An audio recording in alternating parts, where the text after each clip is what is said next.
مشیر خاص کی پشت میں خنجر تھا اور دور دور تک کوئی ایسا نشان نہیں تھا جس سے قاتل کا پتہ چل سکے۔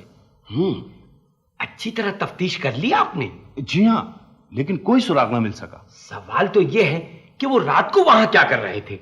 ایسا لگتا ہے کہ وہ فرار ہونا چاہتے تھے۔ باہر ان کی گھوڑا گاڑی کھڑی تھی اور جھاڑیوں میں ایک صندوقچہ پڑا تھا۔ صندوقچہ؟ غالباً انہوں نے وہ صندوقچہ شام ہی کو بارادری کی جھاڑیوں میں چھپا دیا تھا، اور اس میں اتنی دولت تھی جو ان کی تنخواہ سے مطابقت نہیں رکھتی۔ رشوت کی رقم۔ وہ صندوقچہ ہماری خدمت میں حاضر کرو وزیر منتظم۔ تعمیل ارشاد ہوگی شہنشاہ موسم۔ ہم تو یہ حیران ہیں دولہا بھائی حضور کہ یہ سب کچھ کیوں اور کیسے ہوا؟ کیسے ہوا؟ بہت شریر ہو برادر نسبتی۔ ایسی حیرانی قتل کے بعد؟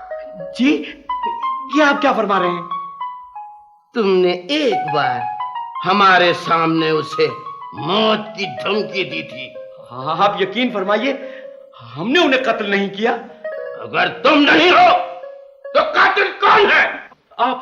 آپ ہیں وہ قاتل۔ کیا ثبوت ہے تمہارے پاس؟ میں نے اس جھروکے سے رات کی تنہائی میں آپ کو بارادری کی طرف جاتے ہوئے دیکھا تھا۔ آخر عین اس وقت جب مشیر خاص کی چیخ بلند ہوئی، آپ وہاں کیا کر رہے تھے؟ جواب دیجئے، کیا کر رہے تھے آپ وہاں؟ قتل کر رہے تھے۔ جی تو آپ یہ تسلیم کر رہے ہیں؟ ہاں، تم جیسے گواہ کے سامنے یہ اقرار کرنے میں کوئی حرج نہیں ہے عزمی کہ ہم نے ختم کر دیا ہے اسے۔ وہ ہمارا مجرم تھا۔ کیسے؟ تمہارے شہنشاہ نے ہماری ہمشیرہ سے شادی کی اور پھر زہر دلوا دیا اسے۔ یہ زہر جلاد کو کس نے مہیا کیا تھا؟ مشیر خاص نے۔ لیکن آپ کو کیسے معلوم ہوا؟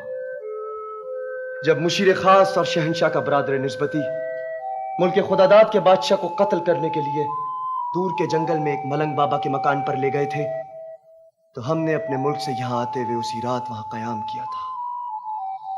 شہنشاہ کا برادر نسبتی اپنے ہوش میں نہیں تھا۔ اس نے ہمیں بتایا۔ نفرت ہے ہمیں دولہا بھائی حضور سے۔ وہ ہمیں تیلی خاندان کا تانا دیتے ہیں، ذلیل کرتے ہیں ہمیں۔ مگر کیوں؟